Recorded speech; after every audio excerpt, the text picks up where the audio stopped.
अगर जौहर यूनिवर्सिटी पे बुलडोजर चला तो आने वाले चुनाव में ये नौजवान आपकी सरकार को वैसे ही गायब कर देगा जैसे आपके सर से बाल।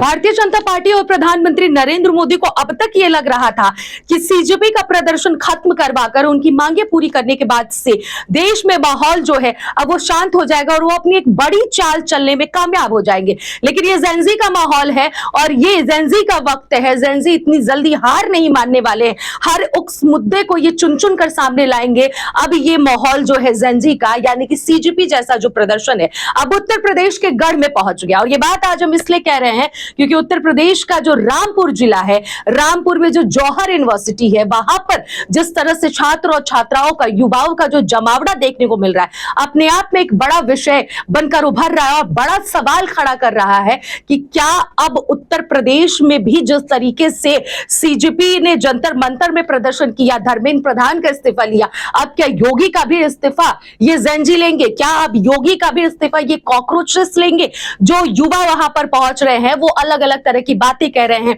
अपनी बातों को बता रहे हैं और ये कह रहे हैं कि यूनिवर्सिटी का जो ध्वस्तीकरण है बिल्कुल भी नहीं होना चाहिए। अब पूरा मामला समझ लीजिए कि क्यों वहां पर युवाओं का जमावड़ा हो रहा है और क्यों हम ऐसा कह रहे हैं कि अब योगी आदित्यनाथ के गढ़ में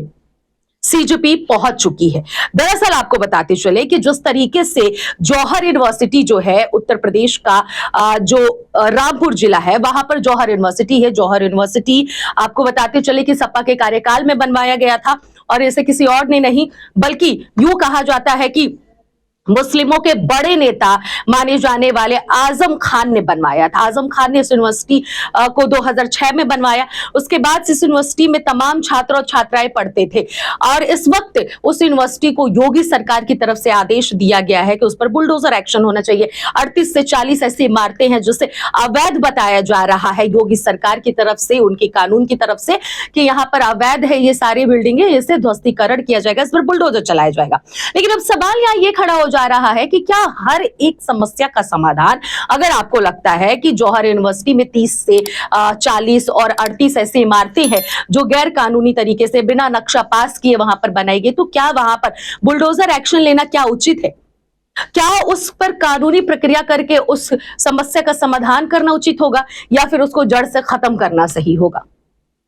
बुलडोजर एक्शन आखिरकार कितने हद तक सही है, ये पूरा देश पूछता है। और बुलडोजर एक्शन पर तो न्यायालय की तरफ से भी तमाम तरह के कानून पेश किए गए, तमाम तरह की बातें पेश की गई हैं, उसके बावजूद भी योगी सरकार नहीं मानती। ये अपने आप एक बड़ा सवाल है और देश के न्यायालय को भी ये सवाल पूछना चाहिए कि आखिरकार उनके आदेशों का पालन क्यों नहीं होता है। बहरहाल आपको हम मुद्दे पर ले जाते हैं। आपको हम बता दें कि जौहर यूनिवर्सिटी का ये मामला है जिसके कारण वहां पर ध्वस्तीकरण के आदेश दे दिए गए हैं और इस आदेश के बाद पूरे देश के जो युवा है वहां पर धीरे धीरे पहुंच रहे हैं। यानी कि सीजेपी का जहां एक तरफ जंतर मंतर पर प्रदर्शन समाप्त हुआ तो अब उत्तर प्रदेश यानी कि योगी के गढ़ में सीजेपी का प्रदर्शन चालू हो गया है। ये कहना बिल्कुल भी गलत नहीं होगा क्योंकि वहां पर जिस तरह से युवा पहुंचे हैं और जिस तरीके से जो बातें कह रहे हैं, सोशल मीडिया पर जो बातें सामने आ रही हैं, जो तमाम चैनल्स है, टीवी चैनल्स है, तमाम यूट्यूब चैनल्स है, उन सब पर जो बयान सामने आ रहे हैं, इससे साफ नजर आ रहा है कि सीजेपी का प्रदर्शन वहां भी पहुंच चुका है। यानी कि जेंजी योगी के गढ़ में अब प्रदर्शन करने वाले हैं।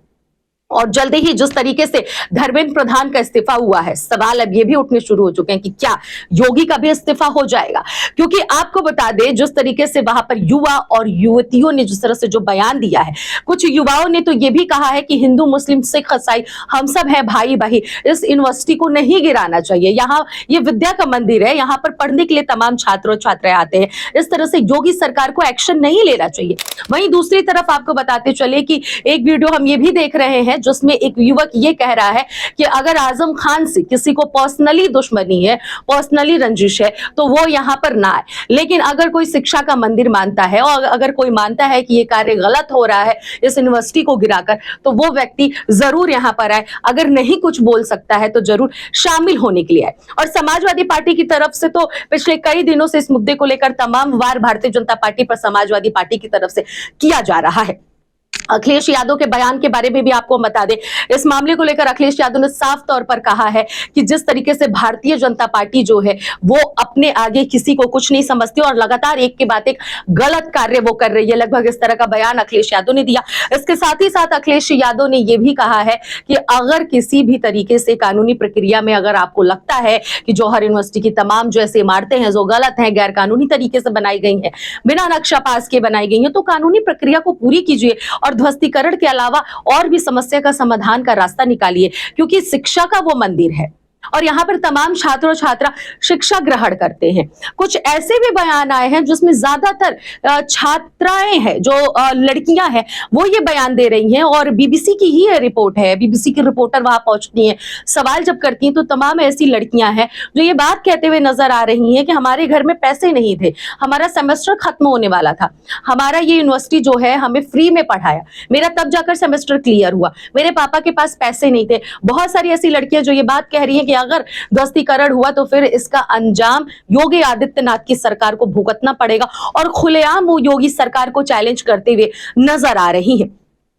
अब ओवरऑल इन सब के बीच में एक सवाल सबसे बड़ा खड़ा हो जाता है कि जिस तरीके से जेंजी ने सीजेपी का प्रदर्शन में शामिल हुए, सीजेपी के प्रदर्शन में जंतर मंतर पर दिल्ली में, तो बहुत सारे ऐसे भी आलोचक सामने आए जिन्होंने ये बात कहा कि ये गलत है, एजेंडा है, अभिजीत दीपके का एक एजेंडा है, वो अपने आप को हाईलाइटेड करना चाहता है। तमाम तरह की प्रतिक्रियाएं तरह तरह की बीते लगभग 1 से 1.5 महीने से आप उसको सुन रहे हैं, देख रहे हैं, जान रहे हैं और उसी तरीके से ये बात कहा गया। लेकिन जिस तरीके से से पहले उन्हें तमाम आलोचनाओं का सामना करना पड़ा, उन तमाम युवाओं को जो जंतर मंतर पर प्रदर्शन कर रहे थे, लेकिन जब उनकी जीत हुई, सरकार उनके सामने घुटने टेकी, तो सबके अकल ठिकाने लगे कि हाँ, युवाओं में दम है और युवा जो है देश के, वो अपने लिए कुछ भी कर गुजरने के लिए उतर सकते हैं, सही के लिए उतर सकते हैं, क्योंकि वो गलत नहीं थे और मजबूरन धर्मेंद्र प्रधान को इस्तीफा देना ही देना पड़ा। अब यही सवाल फिर से एक बार उठ रहा है योगी आदित्यनाथ की सरकार पर कि क्या योगी आदित्यनाथ भी अब इस्तीफा दे देंगे, क्योंकि जौहर यूनिवर्सिटी को लेकर, शिक्षा को लेकर एक तरफ जहां जंतर मंतर पर प्रदर्शन हुआ तो दूसरी तरफ शिक्षा को लेकर यूं कहा जा सकता है कि उत्तर प्रदेश में अब होना शुरू हो गया है, यानी कि रामपुर में, योगी के गढ़ में अब फिर से शिक्षा को लेकर प्रदर्शन जारी है।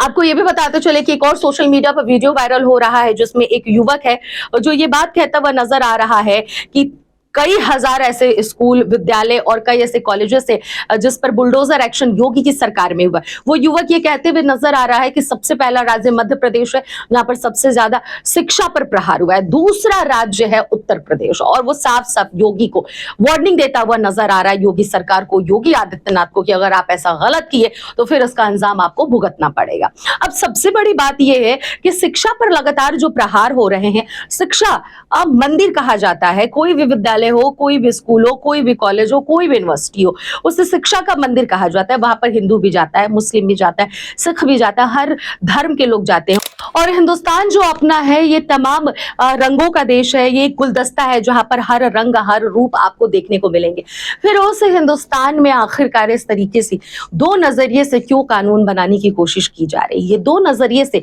क्यों देखा जा रहा है? और अगर शिक्षा का वो मंदिर है तो उसके लिए कोई और भी नियम लाए जा सकते हैं, किसी और तरीके से भी उस कार्य को आगे बढ़ाया जा सकता है। अगर आजम खान ने गलत तरीके से उन बिल्डिंगों को बनाया है तो उसका ध्वस्तीकरण के अलावा और भी पहलू हैं, और भी रास्ते हैं, लेकिन योगी सरकार सिर्फ और सिर्फ बुलडोजर एक्शन लेना जानती है, इसके अलावा वो और कुछ नहीं जानती है। और अवधेश प्रसाद का भी हालिया एक बयान है जिसमें वो साफ तौर पर कह रहे हैं कि 27 में योगी की कुर्सी जाने वाली है और सपा की सरकार बनने वाली है, क्योंकि योगी आदित्यनाथ ने पिछले जब से 2017 से उनकी सरकार बनी है तब से उन्होंने एक भी कार्य उत्तर प्रदेश में नहीं किए हैं। एक तरफ धर्मेंद्र प्रधान ने शिक्षा मंत्री होकर पद से इस्तीफा दे दिया, दूसरी तरफ शिक्षा को लेकर फिर से आंदोलन जारी है योगी के गढ़ में, तो जाहिर सी बात है कि योगी पर इस बार वार हो रहा है, ना कि एजुकेशन मिनिस्टर पर हो रहा है, तो योगी की भी कुर्सी जा सकती है। और ये बात कहना कहीं ना कहीं लाजमी इसलिए हो जाता है क्योंकि जो युवा है इस देश के अब जाग चुके हैं। आपको क्या लगता है, रामपुर में जौहर यूनिवर्सिटी को लेकर